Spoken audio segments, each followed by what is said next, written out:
शेतकरी बंधू नमस्कार. मी अंकुश पाटील ॲग्रोमध्ये आपल्या सगळ्यांचं स्वागत आहे. आज शेतीचा विषय नाही, आज विषय वेगळा आहे. शेतकरी बांधवांनो, हा आपल्यापाशी जे बसलेत आहे हे आहेत अमोल अरुण मदने. सांगा. अमोल अरुण मदने. बर, तुम्ही काय म्हणून नगर परिषद पोलूस, गाव पोलूस, तालुका पोलूस, जिल्हा सांगली. नंबर सांगा तुमचा. 97 67 97 26 माझा नंबर हा. हा 97 66 97 67 97 26 97 66 97 26 00 हा. हा यांचा नंबर आहे. तर तुम्ही काय म्हणून काम करता की ती पोलीसचे तुमची पिढ्यानपिढ्या इथे रहिवासी आहेत काय? हो, पिढीत आहे. मी 2004 मध्ये ग्रामपंचायतमध्ये मी कामाला लागलोय.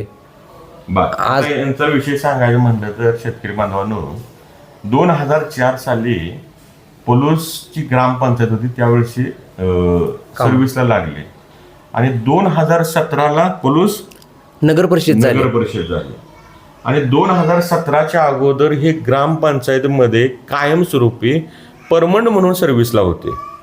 आणि नगर परिषद झाल्यानंतर असा विषय झाला की शिक्षणाचा काय तुमचा झाला, शिक्षणाचा विषय झालता. त्यामुळं कायमस्वरूपी यांची परमनंट ऑर्डर नसताना ह्याला तुम्ही कशावर घेतलं? तुम्हाला रोजंदारीच्या ह्याच्यावर ठेवली माहिती त्याने. रोजंदारीच्यावर ह्याच्यावर ठेवलं यांना. मग असे किती पोलीस नगर परिषदेमध्ये कर्मचारी आहेत? असे जवळजवळ 30 भर आहेत. 31 लोक असे आहेत पोलीस नगर परिषदेमध्ये. म्हणजे बघा, ग्रामपंचायतीमध्ये हे फिक्स होते, परमनंट होते आणि नगर परिषद झाली, ह्या बाकीच्या आपल्या सगळ्या लोकांचा फायदा झाला.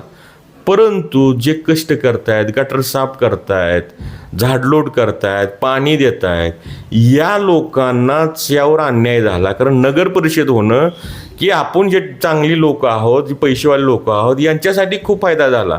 आणि ही जी लोक आहेत यांना रोजंदारीवर घेतलं. कारण बघा, परमनंट असताना हे रोजंदारीवर गेले आणि यांच्या पाठीमागून येणारी माणसं परमनंट म्हणून पगार 60-60 हजार रुपये घ्यायला लागली. हे 10,000 12,000च पगार घ्यायला लागले. 15,000 आता तुम्हाला पगार आहे.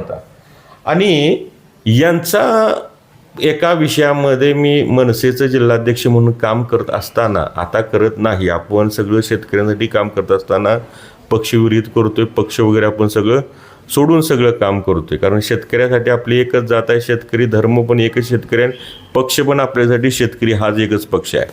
एक स्टोरी म्हणजे तुम्हाला इतिहास सांगणं फार गरजेचं आहे की मग एका याच्यामध्ये आंदोलन नगर परिषदेमध्ये उपोषण मी करायच्या वेळेस हे पाणी सोडायला तिथे यायचं, मी राहायला भाड्यानं राहायचो.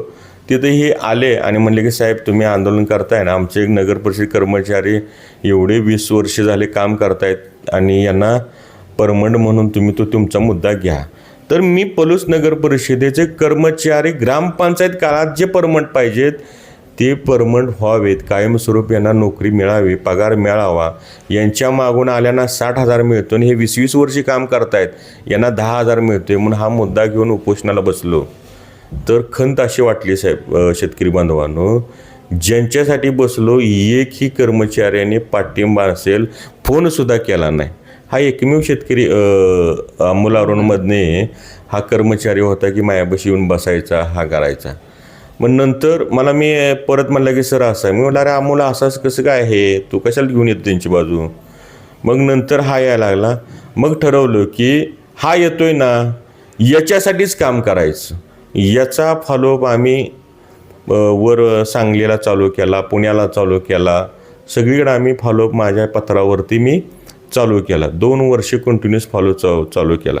एक व्हिडिओ आम्ही बनवला पोलूसच्या जनतेच्या माहितीसाठी.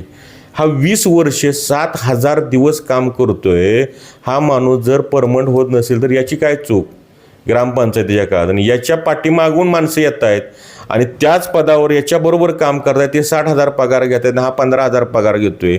हा अन्याय आहे कुठं तर इथल्या बऱ्याचशा लोकांनी जाऊन यांच्या घरी सांगितलं, कर्मचाऱ्यांनी सांगितलं तू अंकुश पाटलांना नादाला लागलाय, तुझं आता कामच होणार नाही.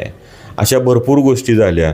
कर्मचारीसुद्धा जे आहेत हे कर्मचारीसुद्धा म्हणायला आले की तू इकडं पुढारे आमदार बिमदार आम्ही इकडून होतंय काम तुझं, तो अंकुश पाटलांना नादाला लागल्यामुळे तुझं काम होणारच नाही. परंतु आज तारीख आहे 3 जुलै 2026.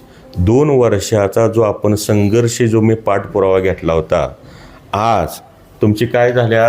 आज माझं ऑर्डर माझी आली काल, परमनंट परमनंट ऑर्डर आली. कुठून आली? म्हणजे मुंबईवरून माझं काम झालं आणि हां माझं लिपिक म्हणून काम झालं आटपाडीला. बर, आता किती पगार होईल तुम्हाला? पगार साधारण तरी एक 30,000 रुपये होईल स्टार्टला. हां 30,000 होईल. सगळे आता ते बाकीच्या तुमच्याबरोबर लोकांना किती पगार आहे? तरी त्यांना 40पर्यंत तर असेल त्यांना पगार. 40,000 स्टार्ट पगार, 30 ते 40,000 पगार होईल. 15,000 डायरेक्ट 40 कायमस्वरूपी झाली. कायमस्वरूपी झाली. दुसरी गोष्ट, तुमच्याकडे काय किती पैसे वगैरे घेतले का अंकुश पाटलांनी? काय नाही कोणी पैसे काही घेतले नाहीत. आपण आता जे तुमचं 2 वर्ष काम केलं, काय तुम्हाला काय सांगितले मला इकडे जायचं? नाही कोणी पैसे घेतले नाहीत. स्वतः अंकुश पाटील वैयक्तिक न तुम्हाला काय इकडे मला अर्ज द्यायला? नाही 1 रुपया घेतला नाही. त्यांनी झेरॉक्सला सगळे पैसे घेतले, स्वतः त्यांचा खर्च त्यांनीच केला. तर हे जे आहे, तर आपल्या शेतकरी बांधवांना व्हिडिओ बनवायचं कारण आहे, आपण एखाद्याचं प्रामाणिक काम करतो आणि त्यावेळेस प्रामाणिक माणसं ज्यावेळेस काम करतं प्रामाणिकपणे काम होतं. आणि अशी जी आहेत, ती जी काय पोलीसमधली जी कर्मचारी, एकटाला गरज होती आपण एकट्याचंच काम केलं, बाकीचे 30 कर्मचारी आले नाहीत, आपण नाही घेतलं काम त्यांचं, आपण यांच्यासाठी केलं. आणि प्रामाणिक व्हिडिओ बनवायचं कारण म्हणजे काम झाल्यानंतर सकाळी पाटेला फोन आला, साहेब माझं काम झालं, मी पेढे घेऊन तुमच्या घरी यायला लागलो आहे, म्हणून आपण व्हिडिओ बनवला आहे.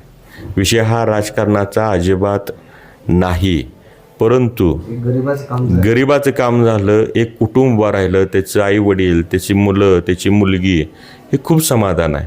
मला दुःख पण याका वाटतंय की या कामाबरोबर हे पोलीस नगर परिषदमधले बाकीचे पण ते 30 कुटुंब त्यांची पण झाले असते, परंतु त्यांचं कर्म, त्यांचं प्रारब्ध, त्यांचं गाईडलाईन्स, ते ज्यांच्या पाठीमागं जे काय असेल तो त्यांचा कर्मधर्म, त्यांचा सहयोग जो काय असेल तो, जर प्रामाणिकपणे ज्याला काम करायचं आहे 100% होतं. आणि जाणीव पण राहणं महत्त्वाचं आहे.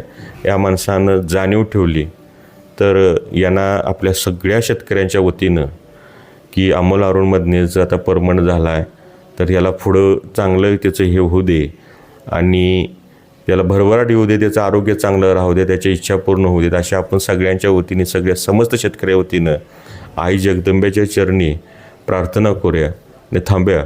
जय जवान जय किसान.